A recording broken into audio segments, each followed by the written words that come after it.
수덕사는 신라 아달라왕 8년 561년에 자장율사가 창건한 사찰로 덕숭산에 자리 잡은 고찰이다. 한국 선불교의 중심 수행 도량으로서 특히 산신각의 영험함으로 유명하다. 이 이야기는 수덕사를 수호하는 산신령의 영험한 힘과 특히 임진왜란 당시 절을 보호한 신비로운 사건들을 담고 있다.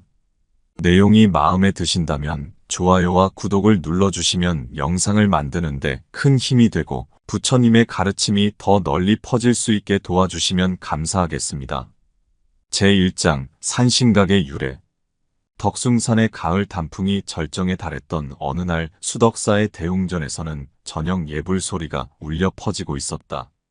주지스님 진흥은 예불을 마치고 산신각으로 향했다. 그날은 특별한 날이었다. 바로 산신각이 처음 세워진 날로부터 100년이 되는 날이었다. 진흥 스님은 산신각 앞에 서서 깊은 생각에 잠겼다. 100년 전 이 산신각이 세워지게 된 사연을 떠올렸다. 당시 수덕사를 창건한 자장율사는 당나라에서 돌아오는 길에 특별한 계시를 받았다고 한다.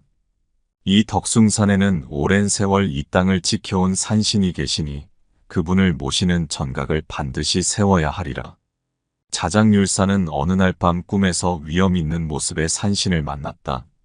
산신은 백발의 노인 모습을 하고 있었는데 그 눈빛은 마치 천년의 세월을 담고 있는 듯했다. 제2장 첫 번째 영험. 자장율사는 그날 꿈에서 산신령으로부터 중대한 계시를 받았다. 산신령은 수덕사의 미래에 대해 이야기했다. 이 절은 앞으로 1000년을 이어갈 도량이 될 것이니라. 그러나 그 과정에서 많은 시련이 있을 것임에 내가 이 산문을 지키고자 하노라. 이 꿈을 꾼 후 자장율사는 즉시 산신각 건립을 명했다. 그리고 그 첫 번째 영험은 산신각이 완성되던 날 나타났다. 더운 여름, 극심한 가뭄이 덕숭산을 뒤덮고 있었다. 수덕사의 우물은 바닥이 드러났고 스님들은 물을 구하기 위해 먼 계곡까지 가야만 했다. 그러던 어느 날 산신각 낙성식을 앞두고 있었다. 스승님, 이런 가뭄에 어찌 의식을 치를 수 있겠습니까? 제자 혜진이 걱정스레 물었다.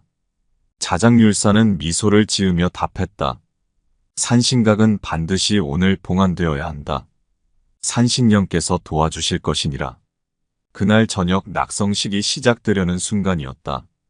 갑자기 먹구름이 몰려왔고 천둥 소리와 함께 비가 쏟아지기 시작했다. 그러나 이상하게도 그 비는 산신각 주변만 피해갔다. 의식이 진행되는 동안 한 방울의 비도 산신각에 떨어지지 않았다. 보았느냐? 자장율사가 말했다. 이것이 바로 산신령의 첫 번째 가호이니라. 그날 이후로 수덕사에는 이상한 일들이 일어나기 시작했다. 깊은 밤 산신각 근처를 지나는 스님들은 때때로 백발의 노인을 마주쳤다고 한다. 그 노인은 항상 미소를 지으며 절을 향해 걸어가다가 안개 속으로 사라졌다고 한다. 또한 절에 위험이 닥칠 때면 항상 미리 징조가 있었다.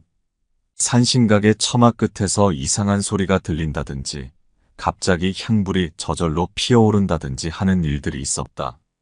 제3장 호랑이 수호. 고려 초기의 일이었다. 혼란한 시기를 맞아 산적들이 덕숭산 주변을 노리기 시작했다. 당시 수덕사에는 귀중한 불경들과 불보가 많이 보관되어 있었기에 도적들의 표적이 되었다. 어느 달 없는 밤 수십 명의 산적들이 수덕사를 습격하려 했다. 그들은 산신각 앞을 지나며 비웃듯 침을 뱉었다. 무슨 산신이 절을 지키느냐? 오늘 밤 우리가 이 절의 모든 것을 가져가리라. 그때였다. 갑자기 산신각 앞에 커다란 호랑이 한 마리가 나타났다.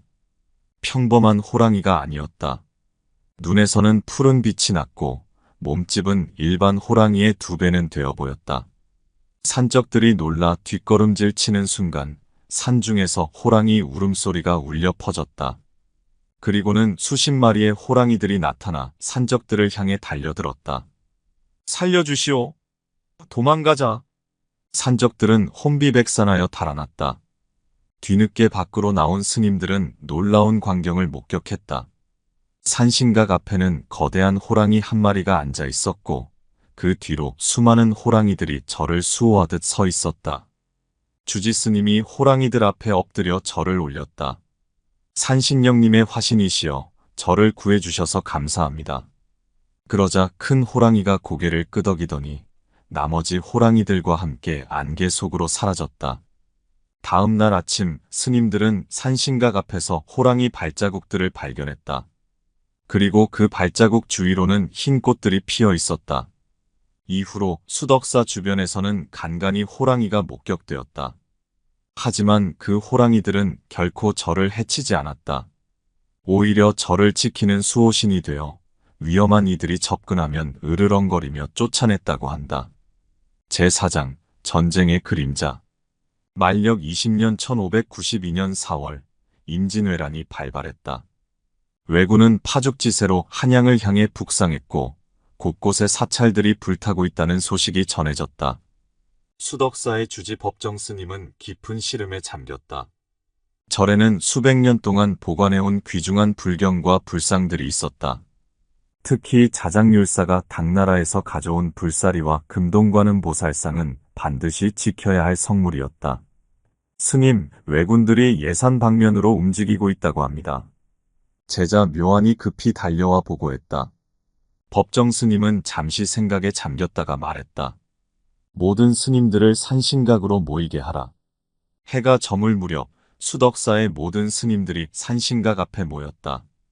법정 스님은 향을 피우고 간절한 마음으로 기도를 시작했다. 산신령님, 부디 이 절을 보호해 주소서. 이곳은 자장율사님께서 천년 도량이 되리라 예언하신 성지이오니. 그때였다. 갑자기 산신각 안에서 청아한 종소리가 울렸다. 이상한 것은 산신각에는 종이 없다는 점이었다. 이어서 산신각 문이 저절로 열리며 한 줄기 푸른 빛이 쏟아져 나왔다. 그 빛 속에서 백발의 노인이 나타났다.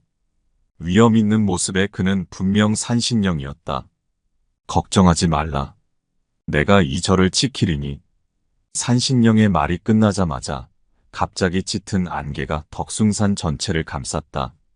안개는 마치 거대한 장막처럼 수덕사를 감추었다. 법정 스님은 이것이 산신령의 보호라는 것을 직감했다. 그는 서둘러 스님들을 모아 불경과 불상들을 안전한 곳으로 옮기기 시작했다. 제5장 신비로운 방어. 왜군 부대가 덕숭산 기슭에 도착했을 때였다. 그들은 산중에 커다란 사찰이 있다는 정보를 입수하고 약탈을 계획하고 있었다. 그러나 그들 앞에 펼쳐진 것은 이상한 광경이었다. 이상하다. 분명 이 근처에 큰 절이 있다고 했는데 왜군의 부장 다카야마가 중얼거렸다. 짙은 안개가 산 전체를 뒤덮고 있었다. 그들이 산을 오르려 할 때마다 안개는 더욱 짙어졌고 방향을 알 수 없게 만들었다. 더구나 이상한 것은 한여름인데도 안개 속은 싸늘했다는 점이었다. 앞장서서 길을 찾아라. 다카야마가 부하들에게 명령했다. 그러나 선봉에 섰던 병사들이 갑자기 소리를 지르며 뒷걸음질 쳤다. 호! 호랑이다! 그 산 전체가 호랑이 떼로 가득합니다. 안개 속에서 수백 마리의 호랑이들이 나타나기 시작했다. 그들의 눈은 푸른 빛으로 빛났고 으르렁거리는 소리가 산 전체에 울려 퍼졌다. 다카야마는 칼을 빼들었지만 그의 손이 떨리고 있었다. 이것은 분명 보통의 호랑이가 아니었다. 그들의 모습은 반투명했고 안개 속에서 나타났다 사라졌다 했다. 물러서라. 이것은 요괴들이다. 왜군들이 도망치기 시작했다. 그때 산 정상에서 우레소리 같은 음성이 들려왔다. 이 산문을 넘으려 하는 자, 죽음을 각오하라. 그 소리와 함께 거대한 백발 노인의 모습이 안개 속에 나타났다. 노인의 키는 산만큼 컸고 그의 눈빛은 번개처럼 빛났다. 제6장 영험한 구원. 산신령의 위험 앞에 왜군들은 공포에 질려 달아났다. 뒤늦게 온 후속 부대들도 모두 도망갔다. 이상한 것은 수덕사 주변만 안개가 자욱했을 뿐 다른 지역은 맑은 하늘이었다는 점이다. 법정 스님은 산신각 앞에서 이 모든 광경을 지켜보고 있었다. 안개 속에서 벌어지는 일들이 마치 꿈처럼 보였다. 부처님의 가호와 산신령님의 보호로 우리 절이 무사하게 되었습니다. 법정 스님이 깊이 절을 올렸다. 그때 산신령이 법정 스님 앞에 나타났다. 이번에는 산만한 크기가 아닌 평범한 노인의 모습이었다. 법정아, 이 절은 자장율사께서 천년도량이 되리라 예언하신 곳이니라. 내가 이곳을 지키게 된 것도 그 인연 때문이니라. 산신령은 잠시 말을 멈추었다가 이어서 말했다. 앞으로도 많은 시련이 있으리라. 그러나 두려워 말라. 내가 이 산문을 지키는 한 이 절은 결코 무너지지 않으리니. 그 말을 마친 뒤 산신령은 호련히 사라졌다. 그리고 안개도 함께 걷히기 시작했다. 저녁 노을이 수덕사를 비추자 법정 스님은 문득 자장율사의 말씀을 떠올렸다. 이 산에는 천년을 이어온 영험한 기운이 있나니 그것이 바로 산신령의 힘이니라. 그날 이후로 수덕사는 임진왜란의 혼란 속에서도 한 번도 적군의 침입을 받지 않았다. 주변의 다른 절들이 불타고 약탈당할 때도 수덕사만은 끝까지 온전히 보존될 수 있었다. 제7장 감사의 제례. 전쟁이 끝난 후 법정 스님은 산신령의 은혜에 보답하기 위한 특별한 제례를 준비했다. 수덕사의 모든 스님들이 정성을 다해 산신제를 올리기로 했다. 우리가 살아있고 이 절이 온전한 것은 모두 산신령님의 은덕이요. 이제 그 은혜에 보답할 때가 되었소. 법정 스님이 스님들에게 말했다. 제례 준비는 7일 동안 계속되었다. 스님들은 매일 목욕 재개하고 정성껏 기도를 올렸다. 산신각 주변은 깨끗이 청소되었고 새 단청으로 단장되었다. 제례날이 되자 묘한 일이 일어났다. 맑은 하늘에서 갑자기 향기로운 바람이 불어왔고 산신각 주변에는 이상하게도 꽃이 피어났다. 한겨울임에도 불구하고 봄꽃이 만발한 것이다. 법정 스님이 제례를 시작하려는 순간 산신각 안에서 청아한 종소리가 울렸다. 그리고 백발의 산신령이 모습을 드러냈다. 그대들의 정성이 가상하도다. 산신령의 목소리가 울려 퍼졌다. 나는 단지 이 산의 기운을 빌어 절을 지켰을 뿐이요. 진정한 힘은 그대들의 신심에서 나온 것이니라. 산신령은 이어서 말했다. 앞으로도 매년 이날 산신제를 올리면 내가 이 절을 더욱 굳건히 지키리라. 그리고 이 산에서 수행하는 모든 이들을 보호하리라. 그 말을 마치자 산신령의 모습은 서서히 사라졌다. 하지만 그 자리에는 맑은 기운이 가득했고 스님들의 마음속에는 형언할 수 없는 평화가 깃들었다. 제8장 영원한 수호자. 그 후로 수덕사에서는 매년 산신제를 올리는 전통이 이어졌다. 산신각은 단순한 전각이 아닌 수덕사의 영적인 수호처가 되었다.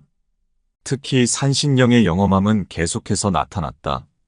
큰 가뭄이 들었을 때면 산신각 주변에서 갑자기 안개가 피어오르고 비가 내렸다. 또 산불이 날 때면 신비롭게도 산신각 주변만은 불이 피해가곤 했다. 법정 스님은 후대를 위해 산신각의 중요성을 기록으로 남겼다. 산신령님은 우리에게 세 가지를 가르쳐 주셨다. 첫째는 진심 어린 기도의 힘이요. 둘째는 부처님의 가르침을 지키는 수호의 의미요. 셋째는 천년도량의 책임이니라. 어느 날 밤 법정 스님은 꿈에서 산신령을 다시 만났다. 산신령은 이번에는 매우 자애로운 모습이었다. 법정아, 내가 이 산을 지키게 된 것은 부처님의 인연이니라. 자장율사께서 이 터를 점지하실 때 나도 함께 이 산의 수호를 맹세하였느니라. 산신령은 이어서 말했다. 나는 이 산의 정기를 빌어 절을 지키지만 진정한 수호는 스님들의 수행과 정진에서 나오는 것이니라. 부처님의 가르침을 바르게 전하고 중생들을 올바른 길로 인도하는 것, 그것이 바로 수덕사가 천년도량으로 이어지는 길이니라. 법정 스님이 깨어났을 때 산신각에서는 향기로운 냄새가 풍겨왔다. 그리고 그날 아침 산신각 앞에는 이상하게도 연꽃 한 송이가 피어 있었다. 이후로도 수덕사의 산신각은 특별한 영험함으로 유명했다. 진정한 마음으로 기도하는 이들에게는 산신령이 몸소 나타나 길을 인도해 주었다고 한다. 때로는 호랑이의 모습으로, 때로는 백발 노인의 모습으로 나타나 저를 수호했다는 이야기가 전해진다. 그리고 지금도 달 밝은 밤이면 산신각 근처에서 맑은 종소리가 들린다고 한다. 그것은 산신령이 여전히 수덕사를 지키고 있다는 표시라 전해진다.